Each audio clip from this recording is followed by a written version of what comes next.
大家好，我係新裝修嘅區。今次咧上水彩石邨終於收樓啦。咁呢個係一個3至4人單位嚟嘅。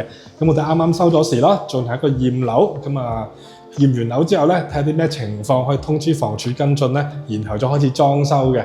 咁呢個單位咧，我哋啱啱睇完啦。第一樣嘢咧，大家都好緊張啦。今次個電表箱夠唔夠高咧？今次係離地咧1.857 米嘅。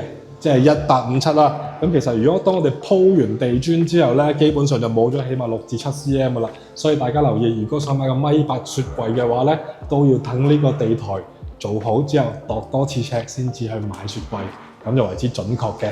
咁今次咧，我哋都發現到少少問題咧，亦都可以同大家分享下，所以都自己可以睇下啦。首先個大門今次就冇乜點樣花痕靚仔嘅，閂門咧都穩陣啦，防火膠邊都正常嘅。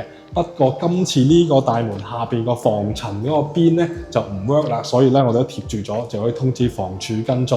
因為咧呢種大門咧，當閂門嘅時候咧，個門底有條防塵邊咧就會篤住個地下，第一隔聲啲啦，第二咧就可以防塵咧進入嚟呢個單位嘅。好啦，到個廚房啦。廚房今次彩石邨牆身磚咧就係呢個米黃色，地下係灰色嘅。咁襯櫥櫃顏色咧，大家要夾一夾啦。咁我哋咧都一如以往，咁其實我哋都會睇下有冇空鼓嘅情況啦。咁呢個廚房咧就有1至2塊空鼓嘅磚嘅，咁屬於都好少問題。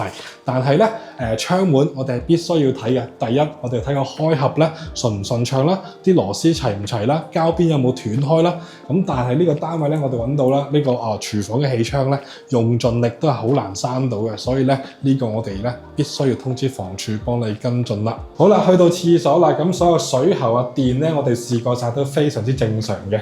咁但係唯獨是呢一個窗啦，你見到有我哋貼緊綠色貼紙喺度。首先窗邊有2塊空鼓，呢樣我哋擔心嘅，因為咧窗如果佢冷縮熱脹嘅話咧，空鼓嘅話佢好容易咧就會彈出嚟嘅，即係成塊磚會甩出嚟，因為裏邊嘅泥唔夠，咁佢食得唔夠實啦。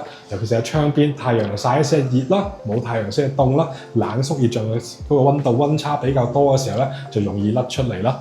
咁另外我哋發現咧，呢個窗邊咧嘅收口咧就做得非常之唔好睇嘅。咁希望咧都可以通知房署幫你跟進翻，跟住我哋咧先做裝修，咁就可以減低個裝修成本啦。咁順帶一提，大家見到咧磚與磚之間呢個位置叫掃口，尤其是喺廁所，如果佢譬如有啲咧，你見到佢甩咗出嚟啊，有個窿仔嘅話咧，最好就填翻佢啦。睇下房署會跟進啦。如果唔係嘅話咧，就揾裝修師傅，喂，拍爛當做呢個地磚嘅時候咧，幫我補一補掃口粉，因為咧呢度如果有個窿仔漏水入去咧，即係證明水入咗去就入咗去噶啦。喺廳房位置咧，我哋需要睇啲乜嘢咧？第一樣要睇油漆啦。其實油漆已經做好咗啦，不過你細心睇嘅話咧，其實咧都有啲少少撲起啦，少少窿仔咧，做得唔係咁靚。但係我哋裝修嘅角度咧，其實我哋都會剷咗佢重新做過。咁只要咧油漆望落去表面順滑，同埋咧冇大範圍嘅撲氣咧，我哋叫收貨噶啦。但係窗門我哋必須要睇一樣嘢，就係除咗窗門嘅結構啦，同埋窗頂呢個位置。咁因為呢個位置咧，我哋都會用驗樓拍敲佢，睇下有冇空鼓嘅狀況嘅。咁呢個單位好明顯呢個已經響咗啦。咁點解我哋會擔心呢個位置咧？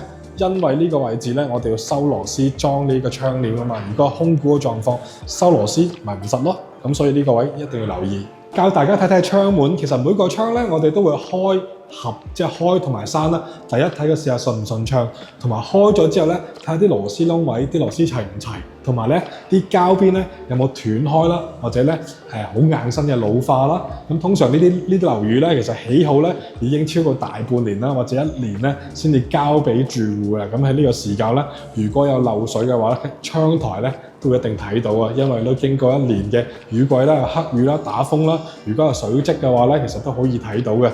咁同埋咧，窗開合順唔順暢，閂唔閂到？呢個窗咧，今次就閂唔到啦。我哋揾到原因，就係呢個大窗嘅位置咧，喺右手邊呢個位掉咗落嚟。咁我哋點樣睇咧？其實我哋閂個窗，睇翻上面呢條邊平唔平均，就知道佢係咪跌咗落嚟啦。咁呢個咧都要通知房署跟進嘅。